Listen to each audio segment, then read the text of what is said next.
Okay. All right, cool.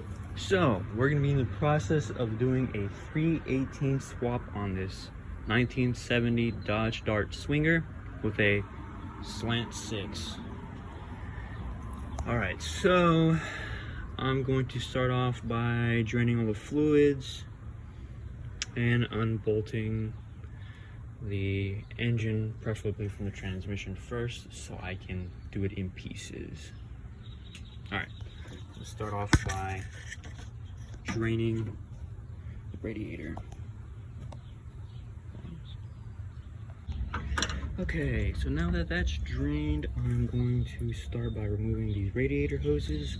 Let this spill absolutely everywhere, and while this is actually not being better, take off that carb first while this is still draining. I think that's a good plan. Don't forget, I should probably disconnect the battery because otherwise it's going to hurt in case I ground myself on something, and I don't want that. Scratch the carburetor removal. I should probably just remove the linkages instead of overcomplicating it. But it reminds me, you got to take care of that starter. So linkages, then starter. Note to self, I should probably get a little marker, mark these little linkages, at least the things that I know have to be at a certain distance, just so I'm not like banging my head against the wall trying to figure out where it was. So it'll be hard, you know, and it starts driving weird, you know. So it'd probably be a good idea. All right, so this kind of has like a weird bending motion where you have to slide it in then up. So I have to slide it out, then that way, that. Very funky. I'm probably gonna forget that, so it's a good idea I'm doing all this. Note to self, best way to take this off is to kind of line them up like this and then pull the linkage really hard back. Obviously not hard to bend it, but just pulling this back. For any of those wondering what my starter is, this is a Dakota mini starter. Because I was planning to do a V8 swap anyway, so I just literally bought one for a 90s, or kind of late 90s Dodge Dakota V8 starter for a 5.2. I mean, it bolts up and it's always worked for me. I highly recommend it. I know they always say that, but yeah, this is pretty good. I mean, especially for a slant 6, I just was surprised, you know. I don't know if this fits like the smaller slant 6s, like the 198s and stuff like that, but for a 225, fits pretty good. So, you know, Dakota mini starter for a 5.2, bolts straight up to it. Haven't had any issues, so definitely recommend. All right. Another note to myself: these big, obviously, red goes to these big ones. You know, big starter wires go right there, and your little itty bitty ones, your ground wires, go to this little guy right here. And for anyone wondering bolt size, and also myself, sorry, I'm just literally going by what I think it is. But since this is old school American, it's all old school American.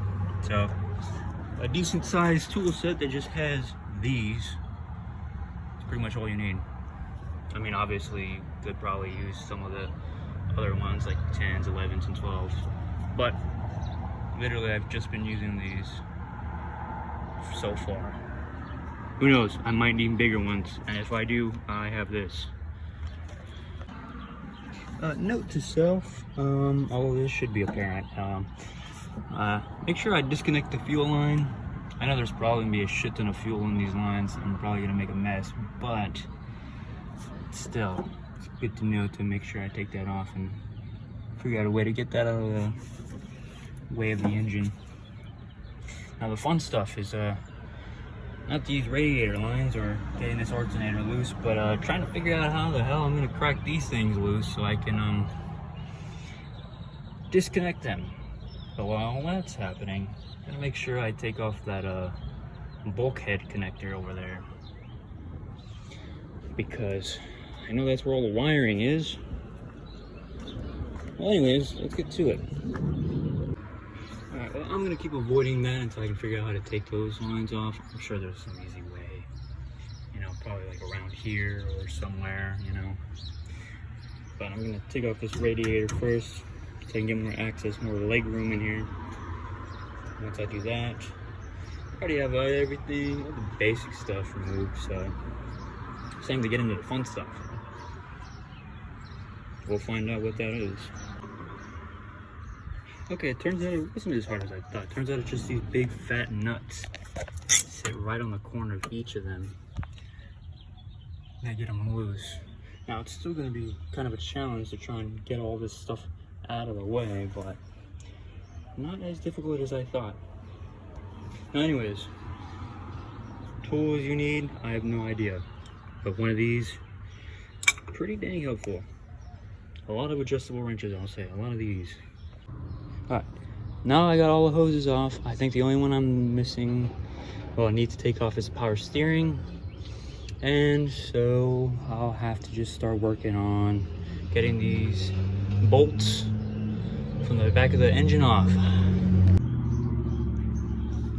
Alright, so now that these two hoses are off, I go to the power steering pump and that's draining. Gotta start working on all these bolts that hold the transmission on. And all the linkages, but I think I got most of them. So I should just have to worry about these bolts here. There's a couple other bolts somewhere around back there, and then obviously there's one right here. Alright, and then obviously I need to get the bolts hole in the engine. And easy peasy.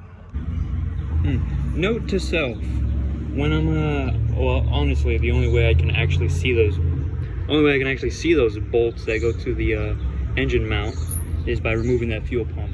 And it looks like it's actually easiest to get to that fuel pump once I take out that fuel line, which is, God, I don't know what size it is, but it's a little bit bigger than an 11. It's probably like a 12. I don't think it's 13, but an adjustable wrench should do it.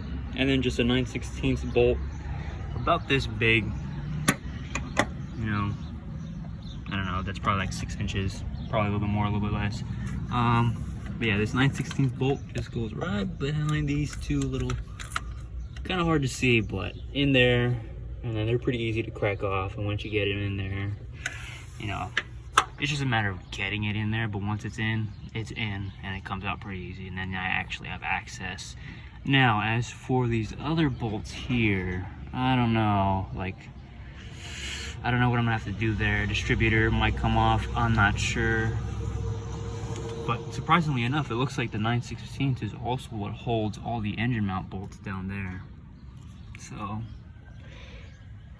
not too bad though. I mean, honestly, it was relatively easy. Not too bad. Okay, so this are pretty much straight shots. So these take 5/8. Keep that in mind. But straight shot. Don't worry about my impact. You could use it. They're helpful. This one was really cheap. It got the job done. And these are all just straight shots, 9/16 bolts. They're pretty easy to take out. On the other side, stay there. Actually pretty easy, but I highly recommend, you can, oh my god, excuse the road noise, but you can do this. You can get to these bolts without moving the distributor, but it's really annoying. It's just way easier just to get the distributor out of the way, and that takes a small little, I mean, you can get away with just using a 13th wrench, but it's a little bit smaller than that. I don't know. I got away with a 13th, but yeah, just that little bolt right there, and then you just gotta twist it slightly. It's finagling, but twist it, it'll come out. And then there's these two bolts right there that hold on the fuel pump, but before you do that, make sure you take off the line. It's just gonna, like, yeah, literally just getting rid of the fuel pump and the distributor makes getting these bolts so much easier. But once you get these two off, which those two are 9/16, and this one right here, this little fuel line, I believe it is a, I got it to work with a, let me check, double check again. I'm pretty sure it wasn't, No. Okay, it wasn't an 11. I think it was was it also a 19? No. Oh, that's right. I use an adjustable wrench. I can't remember what size this is, but it's a little bit bigger than an 11.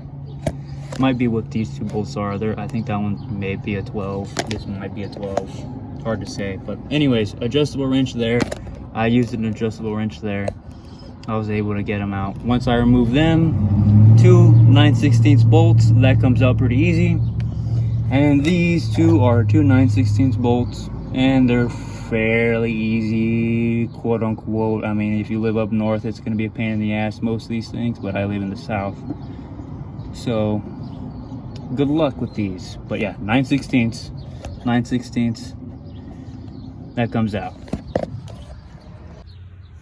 All right, well, I'm pretty confident I have everything removed now. So it's just a matter of figuring out what I need left.